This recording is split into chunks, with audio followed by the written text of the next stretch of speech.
Էդ էլ մեր նոր ինքնախապեյության ձևն է, ոնց որ ասում էին Թրամփը ծաղրեց Ալիևին։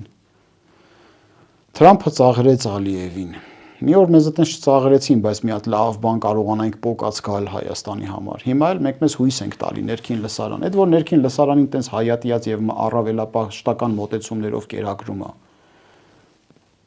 Ինքը չգիտի, որ պայթյունը առաջանալու Ադրբեջանում, եթե դա չիրագործի։ Հետևաբար դա տանելու է իրագործման։ Եթե նրանք հակված լինեին խաղաղության, ներքին լսարանին առավելապաշտական մոտեցումներով չէին կերակրի։ Դա սխալ մոտեցում է, որ ներքին եւ արտաքին լսարան կոչեցյալը։ Երբևիցե արտաքին քաղաքականությունը հնարավոր չի իրականացնել ներքին լսարանի ակնկալիքներին հակընդդեմ։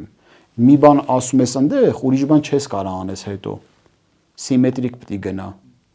Չի կարա իր ժողովրդին խոստանա արևմտյան Հայաստան, հետո ասի ժողովուրդ ջան, դե Հայաստանը կա։ Համակերպվեք։ Վեր կգնան գլուխը կջարդեն, կասեն, բա դու ես 30 տարի ասում էիր արևմտյան Ադրբեջան։ Այդ ոնց դարձավ այտենց առան հայերը քեզ։ Քադաֆիի օրը կընկնի։ Մեր նման չեն մտածում է, որ վեր կանան ասեն, եղբայր 21 թվականին դու Արցախի օրակարգով եկար վերընտրվեցիր, հիմա Ղարաբաղ ես փակում, նորից էլի դու ուզում ես 4-րդ հանրապետությունով 26 թվականին քվե հայցես ժողովրդից։ Հո դու անբարոյական չես։